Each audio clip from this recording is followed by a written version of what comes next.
No, if people want to leave our country, they can. If they don't want to love our country, if they don't want to fight for our country, they can. I'll never change on that, no. What? Do you think you're winning this political fight? I do think I'm winning the political fight. I think I'm winning it by a lot. Why? I think that they are not espousing the views of our country, the 4 congresswomen. I think that they've said horrible things that the press doesn't cover. I think you should try covering it. When you look at some of the things they said, they're unthinkable.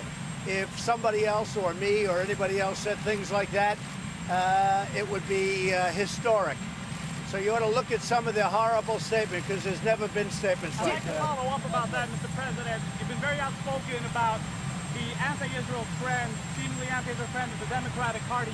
How do you think that all began, and is there anyone in particular you blame on that? Well, the Democratic Party is really going in a direction that nobody thought possible. They're going so far left, they're going to fall off a cliff. So I think they're making a big mistake, but who knows? That's up to them. Sir, isn't it a basic American principle to be able to criticize your government?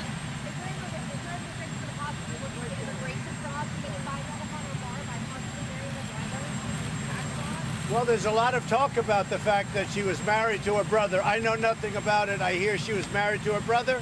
You're asking me a question about it. I don't know, but I'm sure that somebody would be looking at that. Mr. President, are you sending Rand Paul to the... Sir, do you believe people should be allowed, sir, to speak?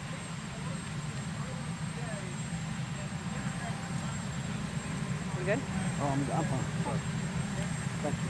Well, I think the story last night was that 187 Republicans voted in favor of Trump and 4 voted against. I think that was the big story. That seems to be the story. There's great unity in the Republican Party. It's very unfair what's happened with respect to the way, I would say, Republicans are being treated, frankly, but certainly the way this president has been treated. In the history of our country, there's never been anything like this, and this should never be allowed to happen to another president again. Should never be allowed to happen. Despite that, we've created the greatest economy in the history of our country. We're doing things like nobody's ever done. We have the best job numbers in the history of our country. African American, Asian American, women, Hispanic American, best job numbers we've ever had. And I have to go because I see it starting to pour. If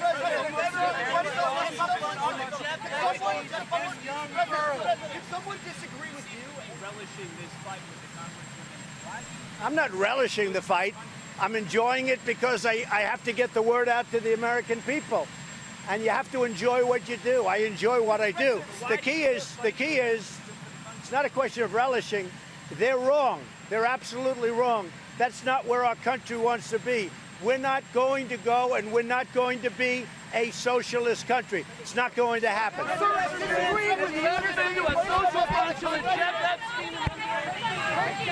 So Representative Omar blamed the United States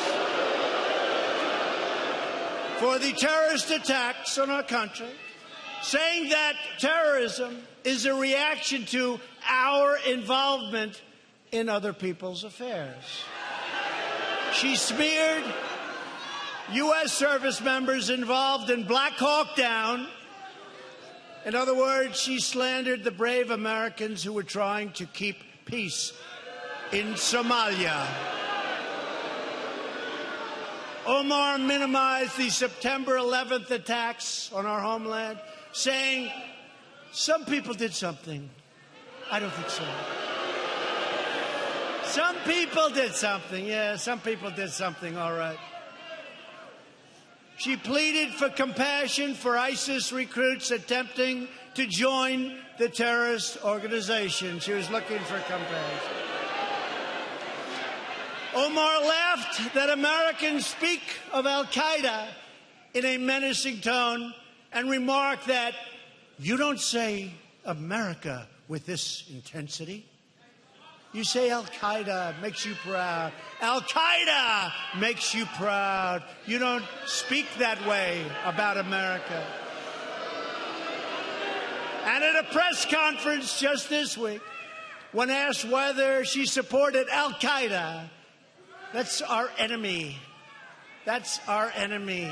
They are a very serious problem that we take care of, but they always seem to come along somewhere. She refused to answer. She didn't want to give an answer to that question. Omar blamed the United States for the crisis in Venezuela. I mean, think of that one. And she looks down with contempt on the hard-working Americans, saying that ignorance is pervasive in many parts of this country.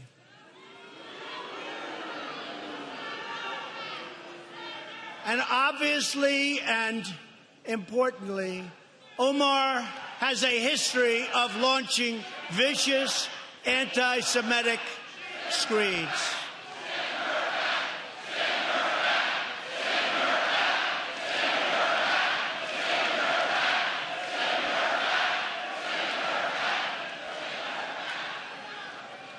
And she talked about the evil Israel, and it's all about the Benjamins. Not a good thing to say. So that's Omar. That's Omar. And by the way, many other things. All you have to do is press the right button on your beautiful screen, and you'll see thing after. You didn't hear this over the last 2 days, though. Did you hear anybody talk about this? Her colleague, Representative Rashida Tlaib, agreed with Omar's characterization of 9/11 and said that members of Congress who support Israel forgot what country they represent. And Tlaib also used the F word to describe the presidency and your president. That's not nice, even for me. She was describing the president of the United States and the presidency with the big, fat, vicious, the way she said it, vicious F word. That's not somebody that loves our country.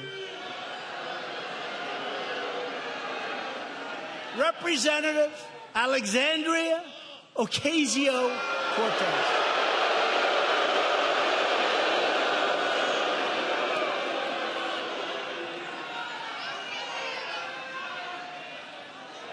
Check out her scores, by the way, with her new Green New Deal. The Green New Deal, where did that come from?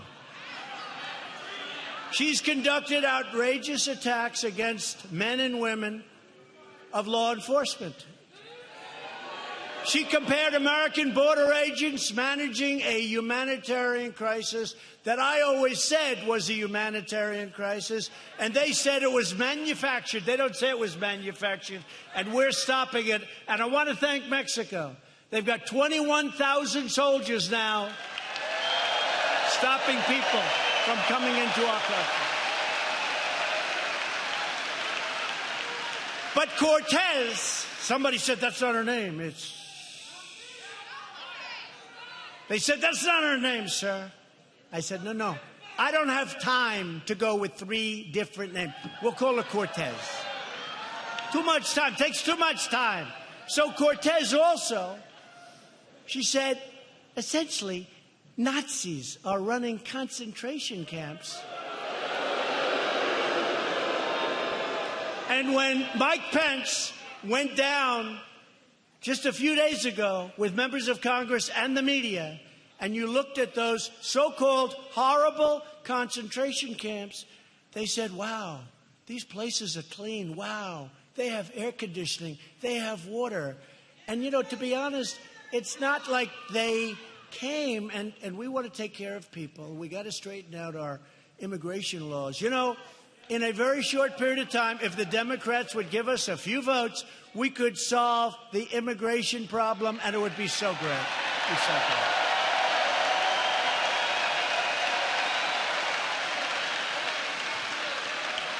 But these kids and these people come from rough places. And I'll tell you what, some of them said, we've never lived like this before. They have water, they have air conditioning, they have things that they've never seen. And we listened to her talking about drinking water from toilets, which was a lie, House Speaker Pelosi does not want to talk about the squad. She made that clear today. But the group is making an impact on both sides, on both the Democrats and President Trump, who's using it to make a point. Correspondent Ellison Barber has the story tonight from Capitol Hill. Representatives Alexandria Ocasio-Cortez, Ayanna Pressley, Ilhan Omar, and Rashida Tlaib are known as the Squad. All four are young, progressive women. Business as usual is not serving the public. Seen by some as change makers, seen by others as a 2020 liability. A popular punching bag for the president and those on the right. They're left-wing cranks. Today, House Speaker Pelosi pushed aside talk related to politicking and the Squad. The president is clearly trying to cast this broader debate as a choice between him and your more progressive members. Are you concerned that the president is goading you? With all due respect, let's not waste our time on that. On Tuesday, the Democratic-led House voted to condemn President Trump's Twitter attack, which told members of the Squad to, quote, go back and help fix the totally broken and crime-infested places from which they came, as racist. The resolution is adopted. It seemed to be a moment of unity for the Democratic Party. The question is, can it hold? Intra-party tension jumped into the light last month after the Squad voted against a bill to send roughly $4.6 billion to the border. House Speaker Nancy Pelosi told the New York Times the four have no real following, just their public whatever and their Twitter world. Ocasio-Cortez then told the Washington Post Pelosi's, quote, explicit singling out of newly elected women of color is disrespectful. I did not say that she was disrespectful of women of color. I found some of the comments disrespectful, and that was my personal opinion. Are you speaking to Nancy Pelosi? Our teams are in communication. She is Speaker of the House. She can ask for a meeting to sit down with us for clarification. Alexandria, are you interested in having a conversation face-to-face with Speaker? A spokesperson for Speaker Pelosi's office tells me they received a request yesterday afternoon from Representative Ocasio-Cortez's office for a one-on-one meeting with the Speaker. They say they are working on scheduling it. Brett? Ellison Barber live on the Hill. Ellison, thanks.